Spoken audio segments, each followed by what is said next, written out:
Welcome back, everyone, to our podcast series, the Storer's Edge AI and Renewables. I'm your host. For those of you who've not joined us before, my name's Stuart Storrer.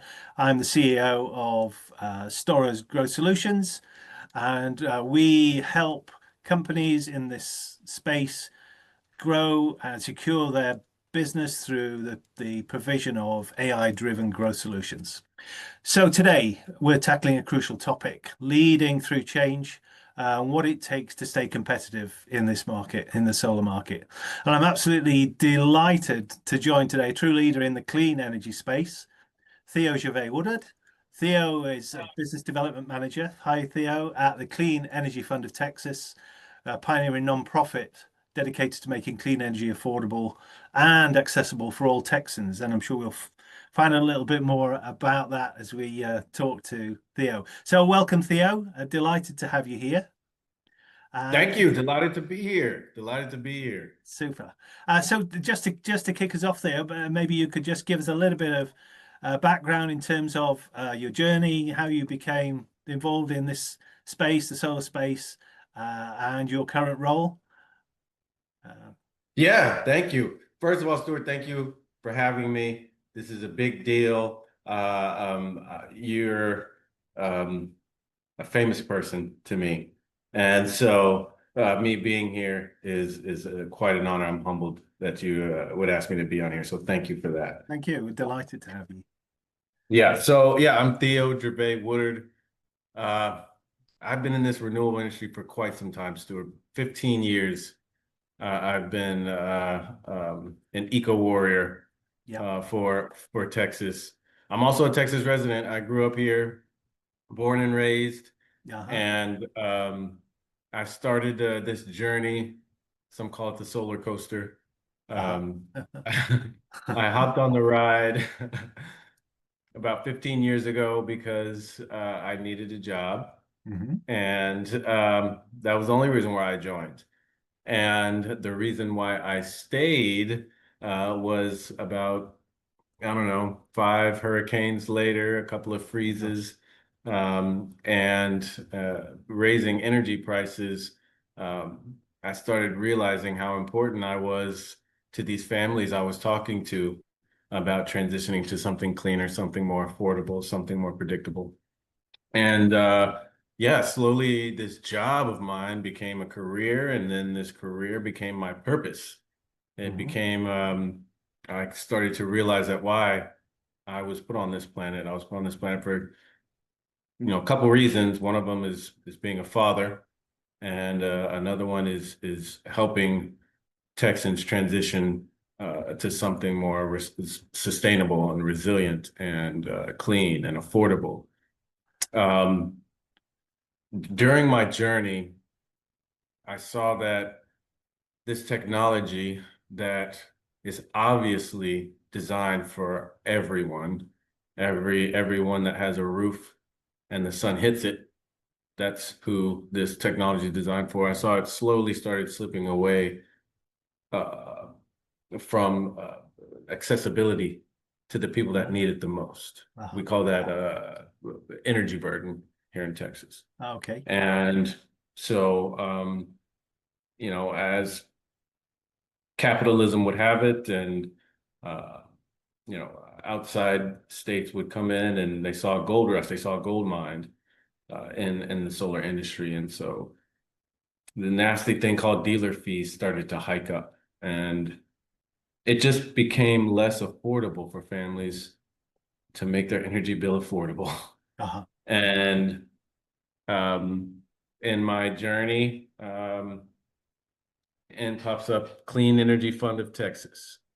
And when did you join the fund, the Clean Energy Fund of Texas, Theo? So I've been with them for about 2 years, and they've been an official entity for about 3 years, 4 years, about 3.5 years. And, their mission matched my purpose. Clean Energy Fund of Texas really has 3 missions. One of them is what you alluded to, making energy efficiency upgrades for homeowners and business owners affordable and accessible. Having these funds accessible to them to be a part of the green economy. Another one is the education piece. I started noticing that the doors I was knocking on and the homes I was going to visit, they didn't particularly they didn't have the actual need for the renewables. It was more of a long-term investment for them. Okay. And so part of our mission is to educate those areas that might not get the opportunity to even learn about these technologies and these things. And then also is to add to the workforce. We want to grow the Texas green economy. And so we work really closely with Texas contractors, not just solar contractors, but roofers, HVAC, windows and doors, we LED lighting, anything that makes the home or the business more energy efficient, roofers more energy efficient, Insulation, more all that. resilient, Yeah.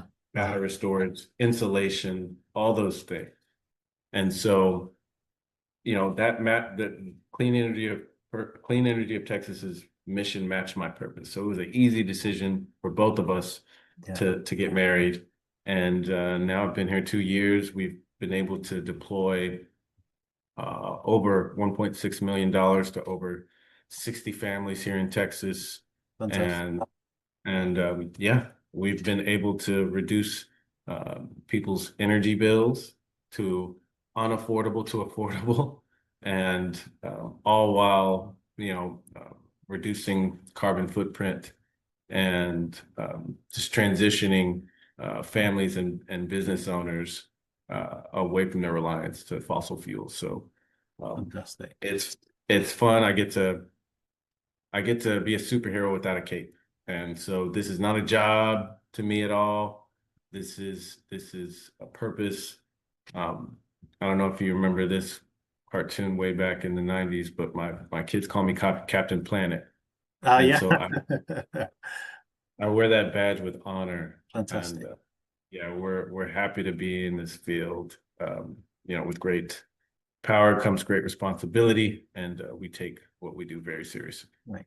And I saw a reference when I was sort of doing a little bit of research to a couple of programs. I think one was called Rise Up and one was called Charge. Is that correct? Are they active programs? Are they still up and running? And could you tell me a little bit about those if they're relevant? Yeah, those are active programs. We're trucking away on our mission.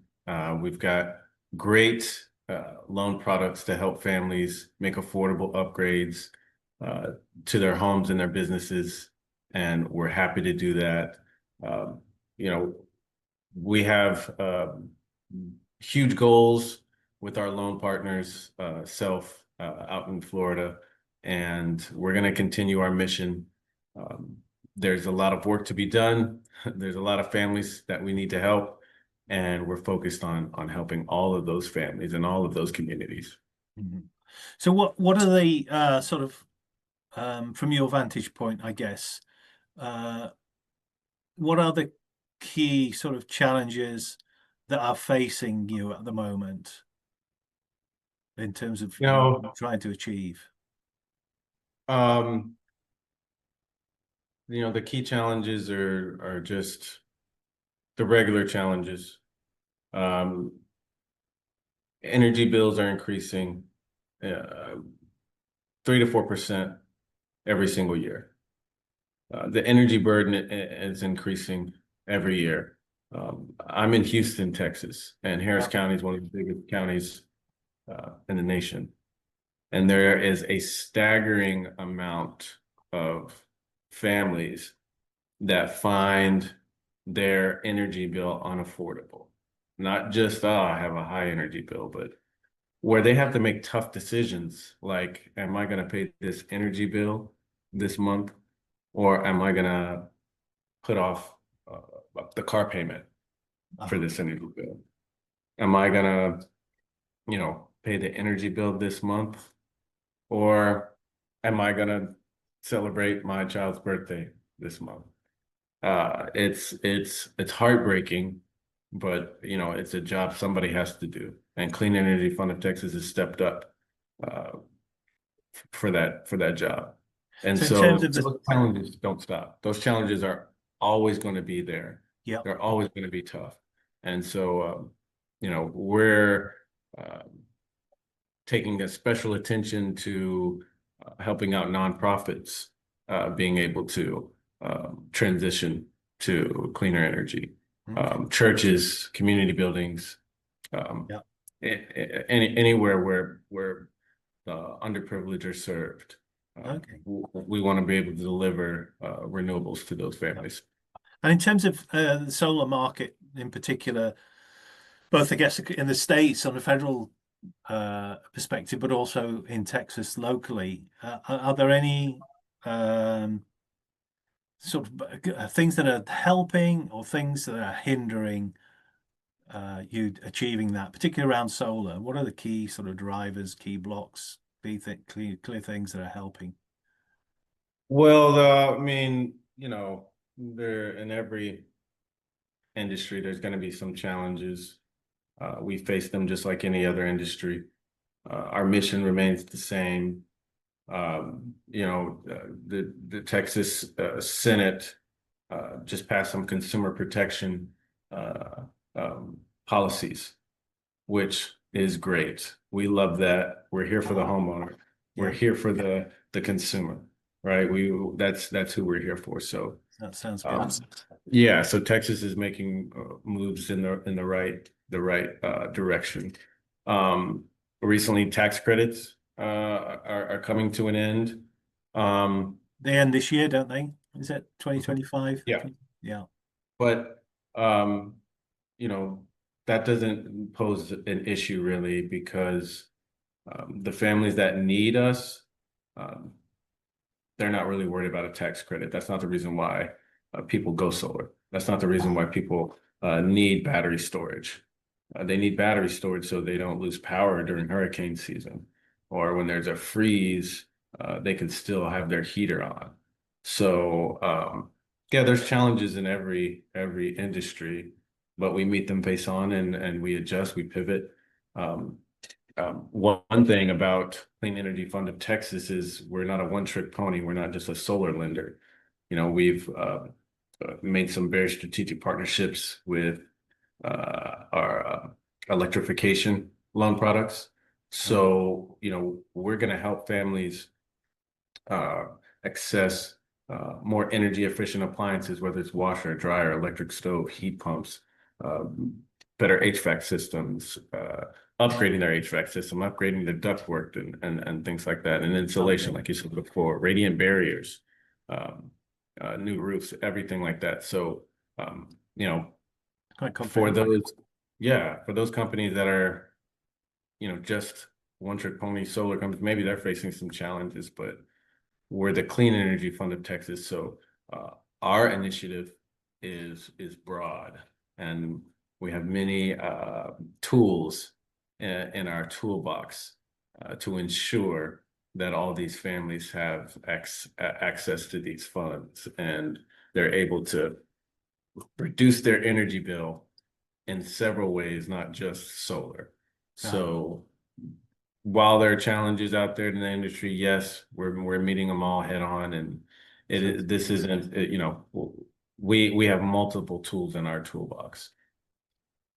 Terrific. So talk a little bit about yourself, and based on your experience of leading high performing, value driven teams, which I've seen from your background, what do you think are the sort of the essential qualities of and strategic approaches needed for an organization, not just to survive, but to thrive and lead through all these changes that are happening? Well, number one, you gotta have people around you that are purpose driven. This can't be just a job. Uh-huh. And really I would go with that with any industry and any team that you want to build, whether it's a football team, or whether it's just a sales team or anything. You want folks that are dedicated to this cause. You want folks that are about this cause, right? And so when you have people like that, you don't have to motivate them. You don't have to incentivize them. They're here because they have families that are igniting that, that fuel. Uh-huh. You have people that live this, right? And so that's the main basis of building any high performing team is they got to want it. Uh-huh. They got to want it. Yeah. And when they want it, it's easier to win it. And so I surround myself with people like that. That's what the type of people are at Clean Energy Fund of Texas. That's the team I've recruited is people that want it. And so honestly, yeah, that's the basis of any team you build is making sure everybody's swimming in the same direction, making sure everybody wants the same thing, that the goal, the mission of the company actually matches the mission and the goal of you as a person, right? That's you. If you go by that, every leadership book I've read, it almost starts off with that notion of showing people how much you care first, and then you can show them how much you know, right? The knowledge base is important. That's huge. The experience thing is important. That's huge. I have all the knowledge and experience. I need individuals that want it, right? That's how I've been able to build this team. And that's how we'll continue to build this team. We're gonna be one of the last, financial institutions standing, because of our purpose-driven team. And I would preach that to any leader trying to build a high-performing team. It's hard to reach goals if you're trying to coach effort, if you're trying to coach desire. Yeah. High-level coaches, championship coaches, elite coaches, they don't have to do that with their players. They don't have to do that with their teammates. And so that's the basis of that's my leadership brand is being around motivated people, being around people that have the same goal, the same initiative, the same target. And as long as we're all swimming in the same direction, you're gonna more likely to get there. Yeah. Yeah, we're gonna be around for a while. That's good. So looking ahead, coming back to the sort of the marketplace then again, do you see are there any sort of emerging technologies or policy shifts or market trends that you think will be most important going forward for you to be aware of and focus on? Good question. Good question. Stuart, I've been an advocate of storage here in Texas for some years now. I could think since the second hurricane. I think since Hurricane Harvey. But as far as Texans, especially Gulf Coast Texans, are concerned, we're seeing record temperatures in our summer. We're starting to see freezes now, which is nobody could have predicted that. Welcome to our world. Yeah. Yeah. And then, obviously the emergency climate stuff that's going on, the hurricanes, the floods, the stuff that really, really impacts Gulf Coast families. Resiliency is a word that is getting bigger and bigger and bigger and bigger. And so what I've seen in the industry is more of an emphasis on storage paired with solar. I've been able to encounter some really, really good companies out there that make more, not portable batteries, but mini batteries that you can plug right up to your panel, your main panel unit, or your breaker. Companies like Blue Eddy, companies like EG4, companies like I'm forgetting it right now. They're gonna hate me for that. But yeah, this mini storage Hmm. technology. Number one, it's affordable, and that's the main thing is you Yeah. have to make the thing affordable. Because the ones that are getting their butts kicked because of all this crazy weather are the ones that need our help, right? You know, you can have two houses in the same neighborhood and one of them's on fire. Only one of them is going to need that fire department, right? Yeah. We have to send the fire department to the houses that are on fire. And so that's the folks that really need that resiliency piece. And these mini batteries, these almost this small generator size batteries, they're RV batteries, whatever you want to call them, but you can instantly plug them up to essential loads in your home.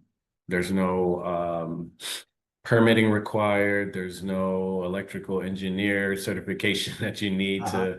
to install it. And the main thing, it's affordable. It's affordable. And so I see the trend heading that way for us Texans, especially the Gulf Coast Texans. I'm seeing more and more manufacturers build these mini solar powered. It comes with a little solar panel, a Okay. small solar panel. Yeah. And uh, I saw this trend happening, and it's continued. Mango batteries, that's the one. Ah, that's it. Um, Uh-huh. but yeah, I see that trend happening. I can see in the next 5 to 10 years, more homes will have that as just a regular piece of furniture, almost like some families have generators. This is going to be a regular um, uh, fixture in homes up and down the Gulf Coast. Uh, I think that's where the trend is going. I know that's where the trend is going. Uh-huh. And That's interesting. That's very yeah, interesting. Hmm. So, I mean, it sounds like, and not surprisingly, the Clean Energy Fund of Texas is doing some fantastic work, and you're playing a key role in that, for which I congratulate you.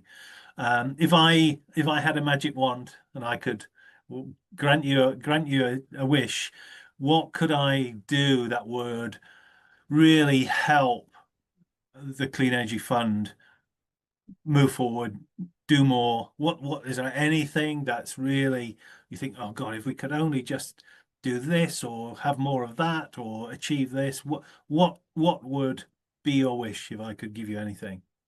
well, the great thing about it, I don't have to wish or hope or pray. We're doing it. It's happening. But what I'd like to see more of is more community solar, Uh-huh. where there is um, plots of land, solar farms, uh, VPP like battery Yeah. storage that distribute clean energy to the surrounding areas, the surrounding community, making them more resilient, making their bills more affordable. Community solar is what we'd like to see more of. We're always looking for And is that opportunity. happening in Texas? Is that Mhm. a, Yeah, a reality? Who? yeah. I get phone calls all the time. I get Yeah, pinged all the time about opportunities like that.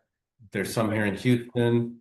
There's some already operating in greater Houston, around Yeah, Houston. I highly fantastic, suggest you go visit them and do a little field trip uh, fantastic. there. But that's where we need to put our emphasis on um, uh, agrivoltaic technologies, farmers that have land using their land um, to generate power for the rural communities, but also generating power for their purposes. Um, we want to see stuff like that, That sounds really good. basically community solar, uh, power distribution.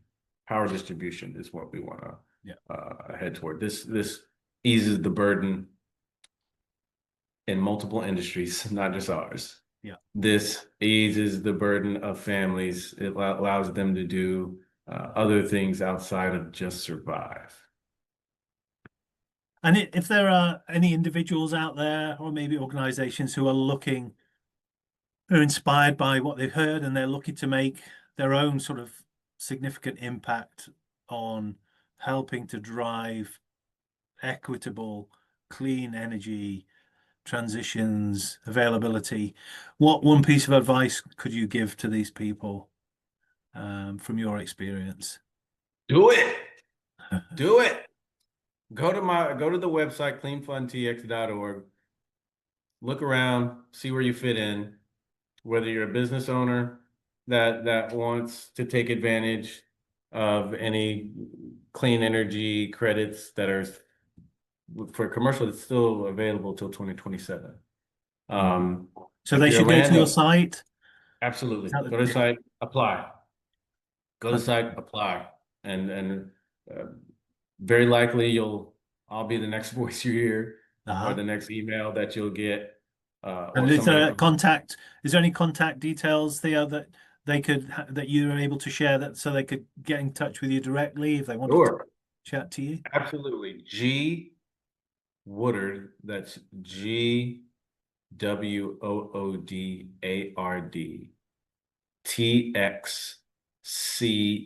TXCEF.org. If Fantastic. it's mission driven, if it's helping the people that can't help themselves, I am all ears. We want to get involved in that project. The quick answer is yes. The quick answer is yes. Whether we're going to help fund it or where we're going to help find resources to fund it, whether we're the main lender or a junior lender, whatever, we're part of a capital stack, whatever. We have the personnel, the experts, and the team to help make that happen. So, I get my phone rings a lot. I get a lot of emails. We can't help everybody, Sure. but if it fits our mission, bring it to the table. Let's talk about it. Let's see how we can help save our planet. Let's see how we can help make our neighbors' lives easier. Let's do this together. A clean fund, tx.org, G Woodard at techsef.org. That's great. We're all Thank you, ears. Ian. So, unfortunately, that brings us to the end of a very insightful episode of AI Renewables, the Storer's Edge. My sincerest thanks to you, Theo, for Thank you. joining us and sharing your thoughts, your expertise. Really, really appreciate your perspectives on this area. It's obviously you're very passionate about this. That comes through very strongly. I really, really appreciate your time, and I'm sure you're going to get quite a few people on the site or calling you up as a result. And I really Do wish it. you the very, very best going forwards. Thank Thank you, you very Stuart. I much. appreciate you having me, man. I really, really do. This is all of our battle. This is all of our fight. We all have to, as a human race, we all have to kind of link arms and decide that we are here for each other. And I really, really appreciate you inviting me here to share Clean Energy Fund of Texas's story, their mission.